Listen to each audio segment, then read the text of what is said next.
formato de educação continuada, o Medcast. É uma proposta bacana que a gente está iniciando hoje e eu estou muito feliz de estar compartilhando isso com vocês, junto com uma grande amiga, uma grande profissional, doutora Sabrina Gerson, médica geriatra, e topou fazer comigo aqui hoje um bate-papo bem legal, tá? Eu sou a doutora Alessandra, médica endocrinologista, nutróloga, e eu acho que com isso aqui a gente espera chegar até vocês e tirar suas dúvidas.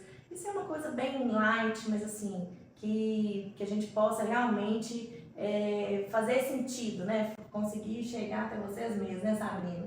Seja bem-vinda, é um grande prazer você aqui com a gente no nosso primeiro bate-papo, no Medcast. Obrigada, é uma honra, né? A primeira a participar, e eu acho que a gente tem aí muito a acrescentar, né? Porque endocrinologia e geriatria tem tudo a ver, né? Andam juntas, isso aí. A gente discutindo anteriormente, a gente pensando assim, gente, o que seria relevante, o que a gente poderia agregar num momento assim, pós-pandemia, onde a gente vê uma população envelhecendo, né, Sabrina? A gente está aumentando a nossa expectativa de vida e cada vez mais a gente tentando viver mais tempo e de forma mais saudável. E eu falo assim, por nós mesmas, que assim, a gente envelhecendo, a gente está começando a sentir o peso, por exemplo, da idade, as transformações que estão acontecendo com a gente. Então a gente resolveu trazer um tema muito relevante, que seria a fragilidade, né, do idoso, a questão da senilidade. Eu acho que isso é uma coisa que realmente vale a pena a gente começar a levantar, para a gente começar a mudar os nossos hábitos, né? Então, a doutora Sabrina, como geriatra, tem uma experiência ampla na área, eu acho que vai poder agregar muito aqui pra gente, né, Sabrina? E assim, saber que a gente, né, depois dos 40, a gente já pode tomar algumas medidas, mudar os hábitos, né, começar a aderir a hábitos saudáveis, isso aí vai ser uma prevenção para lá no futuro a gente ter qualidade de vida. Isso é muito importante. Hoje a gente tem visto, né, a divulgação da importância da massa muscular, do ganho de força muscular, da atividade física. Isso tudo é por questão estética? Não, é saúde, né? É uma questão assim, eu vou fazer atividade física, musculação, para poder, no futuro, não ter osteoporose, eu conseguir andar com dignidade e conseguir fazer as minhas atividades de vida diárias sem precisar de auxílio. E assim, ainda hoje, isso às vezes é uma questão muito difícil para muitas pessoas que já estão, né, nessa faixa etária, começar a fazer uma atividade física. Então você tocou num ponto aí que eu passei por essa experiência lá em casa, dos meus pais.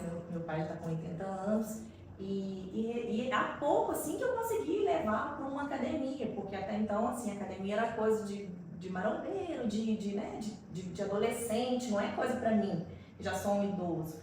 E o papai sempre cheio de dores, sempre reclamando. Falei, papai, eu digo que se eu começar a fazer um exercício, isso muda. Ele ia fazer um pilates, que com certeza já agregava alguma coisa, já ajudava muito na flexibilidade, na mobilidade dele, mas precisava de mais. Por quê? Com o envelhecimento ele vai perdendo massa muscular. Assim, no caso do papai, ele também tem diminuição hormonal que contribui para sustentar essa massa óssea. Mas aí o dia que ele entendeu da importância e da necessidade do exercício, ele não abdicou mais disso, né? Assim, hoje ele vai para a musculação 3 vezes na semana, ainda acopla as aulas de pilates, então ele consegue agregar isso, resistência e mobilidade. E a partir desse acredito que ele passou a não sentir mais as dores que ele sentia antes, passou a dormir melhor, né? E até mesmo a questão da memória, a cognição, a atividade física é muito importante. São exercícios resistidos, né? A gente vai ter um ganho de força muscular, de massa muscular, que vão ajudar na execução da sua atividade de vida diária. Então, isso, o benefício é muito grande. E mesmo a pessoa que já é idosa, o que é ser idoso, né, Alessandra? Vamos definir. Que o idoso, aqui, né, no Brasil, é a partir de 60 anos. Né? Nos países mais desenvolvidos, eles consideram o idoso, pela Organização Mundial de Saúde, acima de 65 anos. Então, assim, é uma questão que é um tratamento médico mesmo, né? Não é nem só por voltar à idade que a gente vai aderir à atividade física. E isso é muito importante porque vai prevenir a fragilidade, como a gente vai começar a falar aí de alguns detalhes sobre fragilidade, que causa um impacto muito grande na vida do idoso. Existem alguns critérios para a gente classificar a questão da fragilidade no idoso? A gente tem alguns scores, né, algumas tabelas, alguns testes, mas existe o fenótipo da fragilidade. Esse fenótipo, a gente tem a pesquisadora Fried, que fez alguns critérios para a gente dar o diagnóstico do idoso frágil. Quando que a gente vai detectar que o idoso tem sintomas que podem desencadear uma fragilidade ou então já tem uma fragilidade instalada. Então, dentro desses critérios, por exemplo, a queixa do idoso, né, ele queixa uma fadiga, uma dificuldade para exercer suas atividades de vida diária, um cansaço, que ele não consegue nem definir se é um cansaço, assim, se é uma falta de ar, é uma perda de força mesmo, né? Você não tem energia, uma perda de energia para exercer suas atividades de vida diária. Uma perda de peso inexplicada num período de 6 meses, maior que 5%, sem ter modificado nada na sua dieta. Também uma perda de resistência, uma perda de energia para poder executar a atividade física. Tem uma redução da velocidade de marcha, começa a andar com mais lentidão. Também a perda da força muscular, né, que é importante para exercer também suas atividades, e a perda da massa muscular. E com isso, assim, preenchendo 2 a 3 critérios, a gente já tem aquela fragilidade ali, ó, tá instalado. E aí, menos que isso, a gente já vê um risco aumentado para desenvolver fragilidade. E essa fragilidade vai prejudicar na execução das suas atividades e vai perder a qualidade de vida. O que é qualidade de vida? É a gente ter autonomia e independência para ir e vir para todo lugar. Então, a partir do momento depender de pessoas, né? Você começa a precisar de ajuda para andar, para sair de casa, você não consegue mais sair de casa sozinho, essa qualidade de vida ela vai reduzir, comprometida. É muito importante, então, a gente atentar nisso, por exemplo, em relação a essa que a Sabrina está falando, gente, é todo um contexto que a gente tem que passar a ser vigilantes. Então, começou a perceber se a pessoa está perdendo peso, como a Sabrina bem especificou, sem ter feito modificada dieta, sem estar submetendo a alguma terapia, né, para isso, tem que ficar atento. Isso eu acho que é um primeiro sinal que a gente tem que observar. Com o envelhecimento, tanto na mulher quanto no homem, a gente tem a deficiência hormonal. Isso é uma coisa que impacta muito. E essa deficiência hormonal, por exemplo, na mulher, a deficiência de estrogênio, ela favorece o ganho de gordura, aumento de gordura, principalmente em região abdominal. E aí, no idoso, a gente tem o que a gente chama de obesidade sarcopênica. A gente vê que tem acúmulo de gordura em certas regiões mais concentradas, mas há uma perda de massa e pouca massa muscular. Então, assim, é muito importante a gente atentar para isso, porque às vezes, por exemplo, chega pra gente, às vezes, aqui no consultório, porque assim, 60 anos, gente, é considerado idoso, mas a maioria das pessoas ainda ativas, né, estão já nessa faixa etária e vem, às vezes, para um processo de emagrecimento. E às vezes é um contexto diferente, que ela realmente tem um hipoestrogenismo, essa deficiência hormonal está levando aquilo ali, e a gente tem que cuidar de uma outra forma, de uma outra perspectiva, não só às vezes com medicações para tratar peso, enfim. E tem exames mais específicos. Talvez detectar a obesidade sarcopênica é mais difícil do que o idoso que está ali magrinho, que já é nítido, que ele está mais emagrecido, né, que tem uma perda de massa muscular. A gente tem, por exemplo, assim, na geriatria tem testes de mobilidade que a gente faz dentro do consultório, da circunferência da panturrilha. A gente tem um teste de força, que tem um aparelhinho que chama dinamômetro, que a gente vai medir a força do idoso, a força muscular. Mas já no paciente que é obeso, já é mais específico, né? Tem a bioimpedância para poder fazer toda aquela análise de gordura e de massa magra, né? Então já é até mais difícil para a gente detectar essa fragilidade. Complementando essa questão da investigação também se faz muito necessário que isso vai mudar a nossa conduta, né? Tanto a terapêutica do ponto de vista de mudança de hábitos alimentares, de suplementação e de repente até como medicação propriamente dita, instituída. Talvez a gente ache que é só cortar o açúcar e o carboidrato, na verdade a gente tem que fazer uma suplementação da dieta da proteína, que é importantíssimo. E aí o que acontece?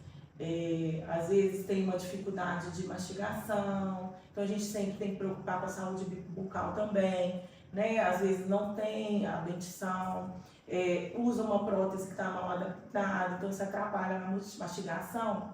E aí a pessoa começa a comer menos proteína, que é a carne, né? E tira isso da dieta e começa a comer o mingau, o carboidrato que é mais fácil de mastigar. E aí a proteína fica reduzida na ingestão alimentar. Então a gente acaba tendo também esse déficit aí, que a gente não ficar atento, acaba perdendo, né? Levando à perda da massa muscular também. Os exames periódicos são muito importantes, porque, como, por exemplo, a carne, que realmente é uma coisa que impacta muito, e a gente observa isso nessa população, fonte, por exemplo, de B12 também, né? E aí a gente tem, a B12 é importantíssima não só para o quadro demencial, né? Começam os esquecimentos ali, mas também do ponto de vista de tonicidade. A B12 é muito importante para a motilidade, para, enfim. Neuropatia, a deficiência de B12 causa neuropatia, né? Déficit de memória, então anemia, tem que estar antenado no todo do paciente. E para isso a gente tem alguns exames, né, para poder detectar essas vitaminas e até a própria dosagem da albumina também, né, para detectar essa deficiência também de proteína. Você colocou um ponto aí da questão da pandemia. Na pandemia, o que a gente teve de idoso fragilizando por conta da pandemia foi muito grande. Por quê? Às vezes o idoso era ativo, né? Ele era funcional, ele saía sozinho, ele fazia suas coisas sozinho, era independente, mas ele ficou muito dentro de casa. Então ele ficou parado por mais de um ano, né? Se a gente for ver. Além da questão dos transtornos de humor, né? Da depressão, e ficar muito dentro de casa, sem se comunicar, sem fazer atividade física, isso levou muito idoso à fragilização. Tá? Eu atendi muita gente com quadro de depressão associada à perda de peso, à perda de força. Foi uma questão que causou um impacto muito nos idosos. Né? A gente fazendo o diagnóstico dessa síndrome de fragilidade, o que seria basicamente um plano que a gente traçaria? O que a gente daria de dicas para o pessoal, né, que de repente está se enquadrando? Assim, né, claro, a gente precisa de uma orientação profissional, mas assim, a questão da dieta, né, uma dieta balanceada e sempre em busca de suprir aquilo que está deficiente, né? E além disso a gente tem também a suplementação proteica. Hoje a gente tem aí a creatina, né, que está muito em voga, até para quem está fazendo atividade física ter uma melhora dessa massa muscular. E também tem alguns outros produtos, né, que tem aminoácidos na fórmula também para ajudar. E tem a questão da musculação. O ômega 3, Sabrina, tem uma aplicabilidade legal? O ômega 3, ele tem mais uma proteção vascular, né? Uma questão mais vascular.